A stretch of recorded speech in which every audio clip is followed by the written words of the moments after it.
শীতের শেষে গরমের শুরুতে আবার একটা জায়গায় চলে যাচ্ছি পিকনিক করতে। কোথায় যাচ্ছি? যাচ্ছি বড় কাকাদের বাড়ি। আর সবাই মিলে ঠিক হয়েছে আজকে হুট করে একটা পিকনিক করব। পিকনিকের মেনু সেরকম না, পিকনিকের মেনু হচ্ছে চিকেন তান্দুর, লুচি আর হচ্ছে মাংস, ব্যাস এইটুকুই। এদিকে বিকাশ ঠিক করছে যে মুড়ি খাবে, সেই জন্য মটরশুঁটি ছাড়িয়ে নিচ্ছে মুড়ি খাবার জন্য।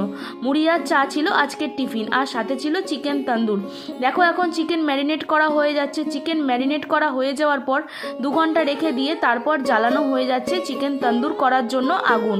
বেশ কাঠকয়লা দিয়েই চিকেন তন্দুরের জন্য আগুনটা জ্বালানো হচ্ছে, আর সাথে কেরোসিন তেলও দেওয়া হচ্ছে। তারপরে সোজা রাতের মেনুতে হয়ে যাচ্ছে লুচি, আর সাথে হচ্ছে মাংস আর হচ্ছে আলুর দম, মানে মাংসর সাথেই আলুর দম। দেখো সবাই খেতে বসে পড়েছে। এখন সবাই খাওয়া দাওয়া হয়ে গেলে তারপরে সোজা চলে যাব বাড়ি। আর তোমরা বড় ভিডিওটা দেখতে চাইলে বড় ভিডিওটা আমার চ্যানেলে ছাড়া আছে, অবশ্যই তোমরা দেখে নিও। চলো টাটা।